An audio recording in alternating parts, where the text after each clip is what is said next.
Good morning, friends. It is the Tuesday before Christmas, and I don't want to go to the stores. The shelves are pretty much cleaned out. There's not a whole lot there. And the Rona viruses thing is coming around again. Wave number 4, 5, I completely have lost track. It is December 2021, and it's Taco Tuesday. So we are going to take from our store cupboards, from our preps, and we are going to make some enchiladas. I'm going to make 2 different versions. I like one version, my husband's like another version. So we're going to do them in little small pans.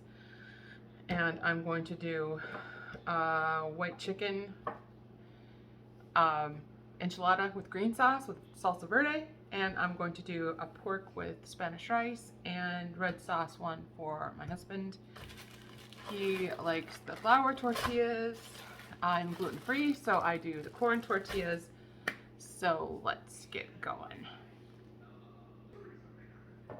So for the green enchiladas, I have some green salsa, some salsa verde that I freeze-dried, and I've been keeping in my store cupboard. This stuff is spicy, so I'm going to mix this up and have this ready in just a minute. I'm also going to put in some green onions, some pinto beans, and some chicken that I canned up. I'm going to use the corn tortillas, and I might mix in some of the cracked salad that I freeze-dried a couple weeks ago, and I showed you a video on how I made the salad. It's from the Shea Tarts, and it's absolutely delicious. And what I found with this one is when I go to reconstitute it, I actually use a little bit of lemon juice and olive oil to reconstitute it, and it turns exactly back the way it's supposed to. So I'm going to do that. I'm going to open the can, get that ready, rehydrate this, and open up the cans and drain all the stuff, and I'll be right back. So I'm going to show you how I reconstitute the green salsa. You really just need to add a little water, and if it's too runny, then add just a little bit more of the salsa. It just reconstitutes super fast.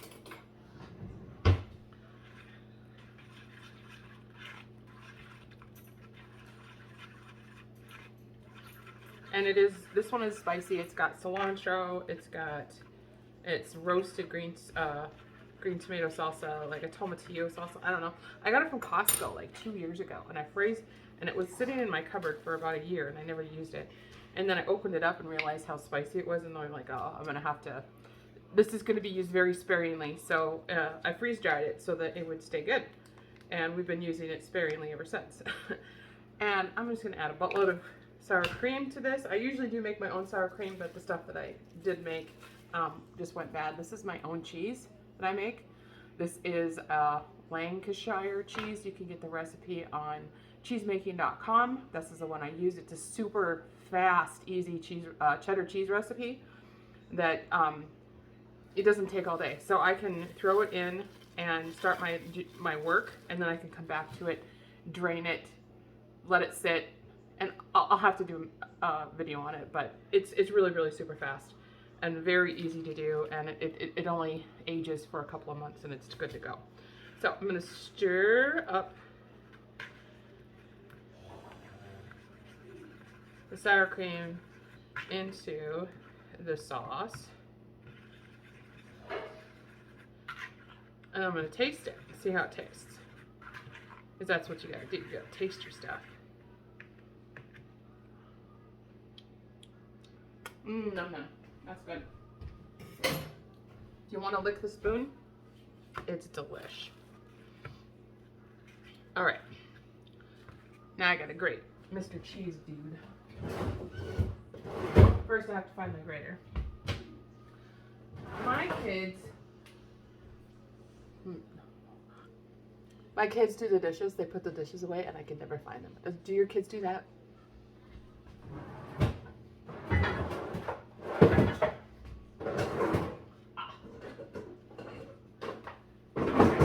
way in the back. All right, I gotta do it. I'll just do this. All right, I gotta take this out.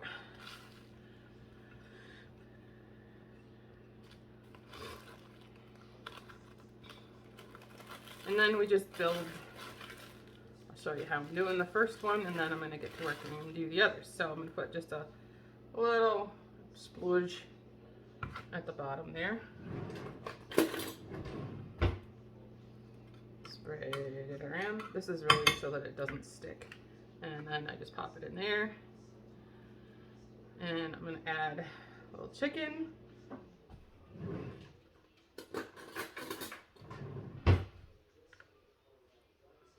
Little beans.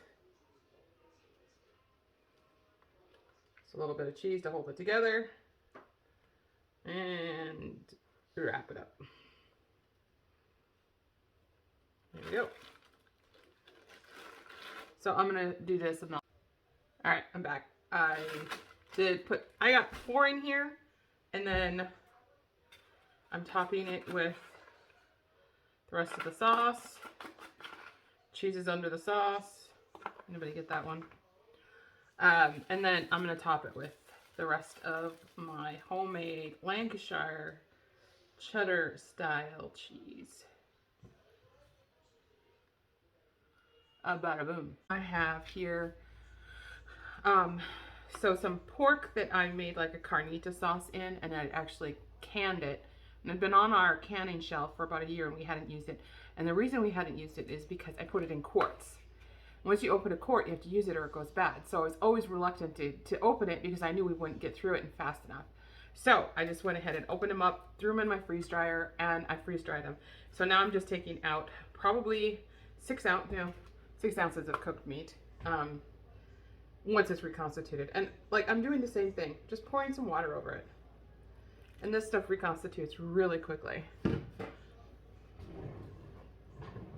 I'm not gonna dirty another spoon, so I'm just gonna use this spoon, and you'll see it just goes from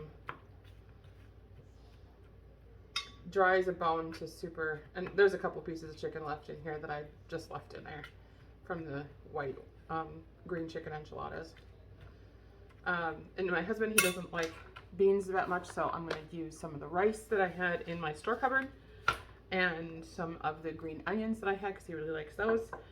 And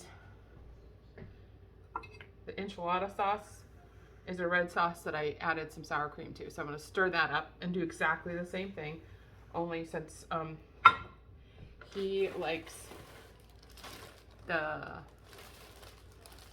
flour tortillas, I'm going to use those, and I'll probably still put 4 in there. So just reconstituting this pork just literally takes just a couple of minutes to do.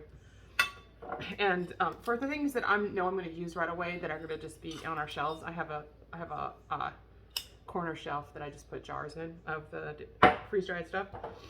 And pork is really fatty, so I did not put any of it in our long-term storage because I didn't really pay close attention to the cut that I used, and that will most likely go rancid before we use it if we put it in our long-term storage. So we're just going to eat it up over the next couple of years in our short-term storage.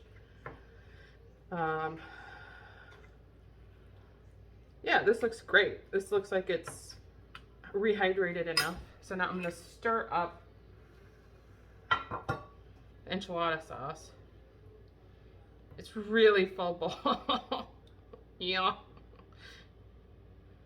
Yep. Okay.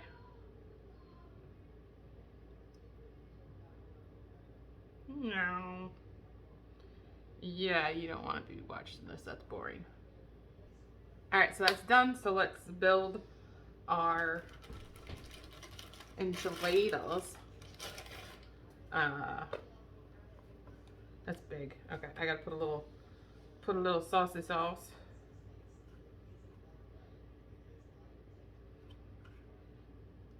Make sure to stir it up really good because he's not a super fan of sour cream, but if I put it in something, he doesn't notice that it's in there. That's how you do it, ladies. And just layer in, oh boy, that's probably not gonna be enough pork. Okay.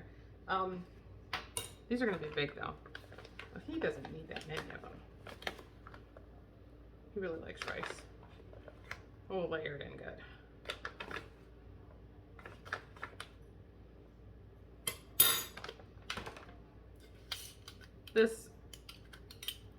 These green onions will totally reconstitute in the baking process. I'm not even worried about them. That little cheesy cheese and a little foldy fold.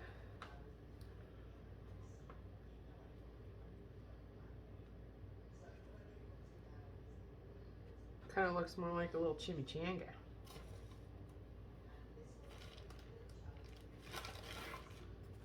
I'm gonna probably only fit 2 in here, but that's okay. He doesn't need 4.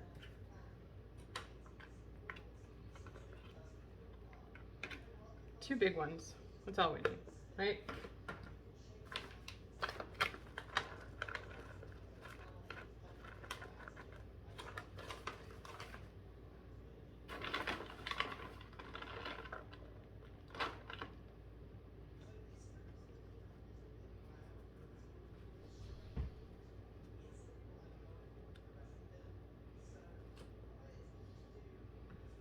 Okay, I can fit 1 more in here. So I'm actually gonna do just a bean one because I have leftover beans. I really like the red sauce too. So I'm gonna do myself up all vegetarian one. A little bit of that, a little bit of that. I'm not gonna do the red. Well, maybe I'll do a little bit of rice.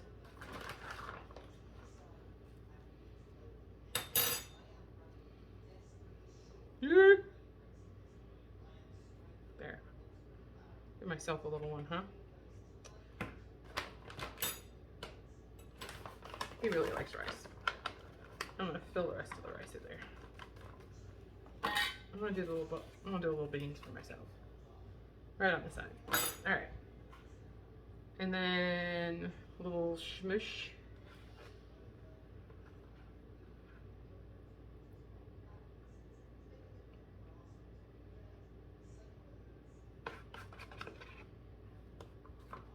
And a little cheese.